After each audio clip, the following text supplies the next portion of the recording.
Today I just passed some books that has the title Voting Day. And can you guys tell me what is voting? Can anybody? When you pick a person to be in a certain position or job. Okay. And can second graders vote? Yeah. Well, I have never seen a second grader vote. I just say my parents. Okay.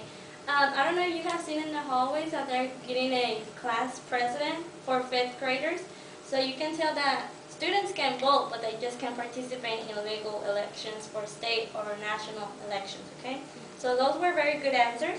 And today we're going to be reading two books, Voting Day and then Too Many Frogs. We're going to be reading Voting Day together. And who can tell me who's the author and the illustrator of this book? Gloria? The author is Ellen Dreyer and illustrated by Ania Montero. And you can find it at the bottom of the book.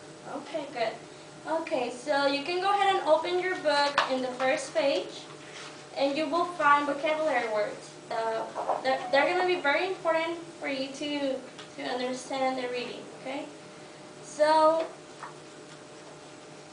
let's review this PowerPoint presentation. Does anybody know what is a microphone? Gloria? Something that you can speak on. Yes. And it makes your voice louder. Louder, yes. Like if you're in a convention and then the speaker wants to reflect his voice to all the people, then that's a good instrument that they can use. Okay, Sura, what is the slogan? Well, a slogan is, for instance, an image or a picture that represents something, maybe a name, a company. Okay, can you give me an example, Jose? McDonald's. Okay, and what is their slogan? The M. Okay, and what is their catchy phrase that they always say at the end of commercials? I think it's I'm loving it. I'm loving it. Good, Yeah. yes, that's the slogan. So in this book, do you think we might see a slogan? Probably, okay. Okay, what about rallies? What is that, Gloria? Rallies is a group of people that are Okay. trying to, I guess, make a point, or since we're going to be talking about voting, it's probably going to be a group of people voting. Okay, and if you turn around, we have an image right here in the TV, so you can have an idea of what it is. Okay, Anna, what are speeches? Speeches are when people talk about what they feel and their ideas, so that people could vote for them. Okay, good. And let's see, what's the next one, Soda? The next one is election. Okay, and what are elections? Elections are whenever two people run for the same position, and elections is the process that have to be done in order for us to know who is going to be elected or not. Okay, does it have to be necessarily just people? No, it can be other things, such as we can elect not people but places. Like we can elect which field trip we want to go to next year. We can select which food to eat in the cafeteria. Right, you made a good point right there. Okay, and I think we need one more. What is an assembly, Gloria? An assembly is You can always use the visual that we have on the TV too. it's basically a group of people that they're trying to, I guess the purpose right now is to vote. They're Okay. coming together to vote. Yes, they're trying to. An assembly is where a people knows about the issues, a background knowledge, and then they're just gonna go and they're gonna tell them information to help them make a decision and vote. Okay. So once we have reviewed the voting day vocabulary, I'm gonna tell you about the book it's about. And it's about a girl named Lucy who faces, you can see it right here in the illustration. And the town where she lives, they have a land, but there's only budget to build one thing. Some group of people, they want a parking lot, but then the other one want to build a park. But there, like I said, there's only budget for one. And if there's only budget for one, what do you think is going to happen? A decision has to be made. A decision needs to be made, okay? So, have you ever been in the place where you have two options, but you can only make one? I have. Yesterday we went to the store and it was my option either to get jeans or to get a toy. And it was a very hard decision, but I decided to get jeans because it was what I needed more. Okay, good. See, like Suda said, she wanted two things, but she had to choose on only one. Okay, so we're gonna create a Venn diagram to help us choose the best option. And if you can turn around, we see two circles right here, and then on one of them, on the outside circles, you can write the differences, and then on the middle, right here, you can write the similarities.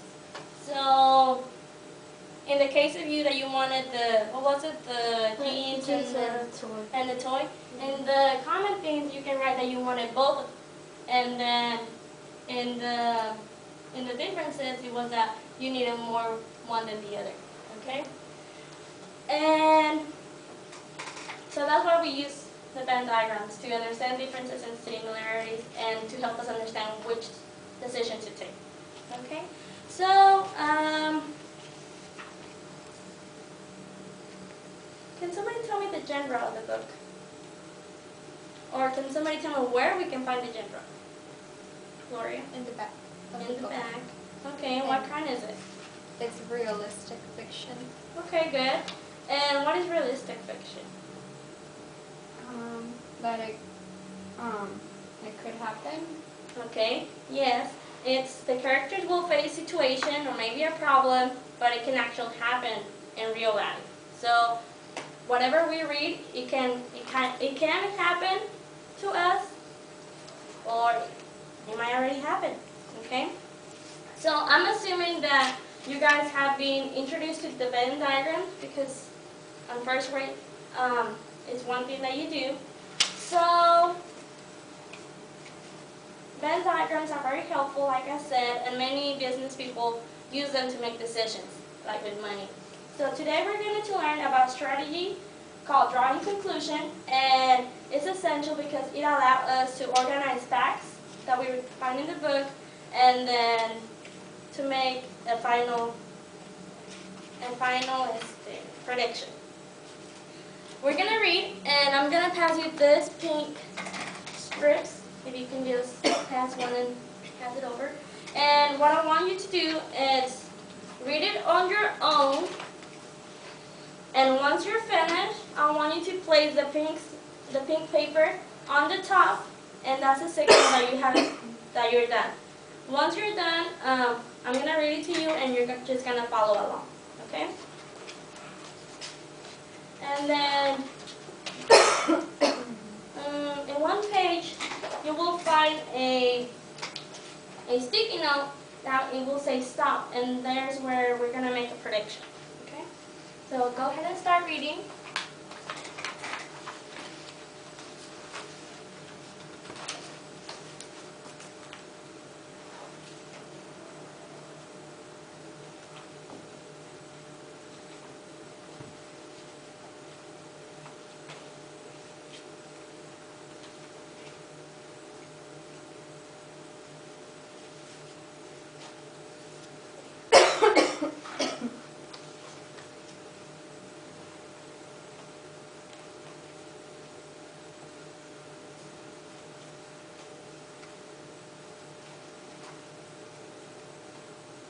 Are you done, Anna? Remember, you have to place your pink slip on the top. Okay, so follow along. I'm going to read it out loud, and you follow me. It says, "What's all that noise?" Lucy asked her mother. "It's a rally. There have been a number of rallies recently. The town owns land that they don't use. Some people want the town to put a parking lot there, said Mrs. Minner. Others want them to build a new park and playground. They watched as Mayor Perez climbed to the stage. He began speaking into a microphone. You will all have a chance to speak, said the mayor. Okay? Flip to the next page, and you can begin reading.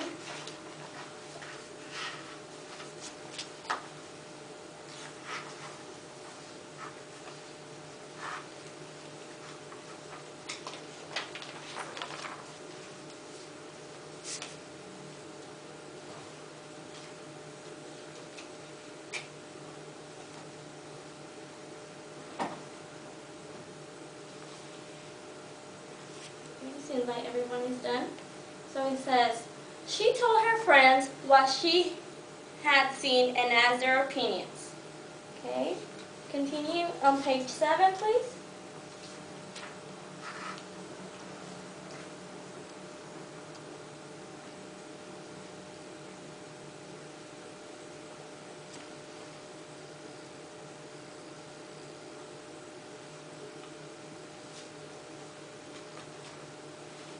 Okay, everyone's done. So it says, how many parking lots are there in town? Joe asked. There is one, Ellie said, pointing across the street. I know there's one at the end of Main Street too, Isabel mentioned. Any others? Lucy said. The one midway down on Walnut Street, said Mrs. Minner. 3 parking lots, said Lucy. She wrote that in her notepad. Lucy asked her mother if she would come with Lucy and her friends to inspect the parking lots in town. Mrs. Minner agreed. So, who can tell me what is happening right now? Anna, tell me what is happening. They were trying to see how many parking lots they were, and they found out that there was 3 parking lots. Okay, they found 3. Anything else that you want to add to that? Well, they took Miss Lucy. Miss asked her mother she could come to inspect the parking lots to be sure that they were through. Okay, good. Go ahead and continue.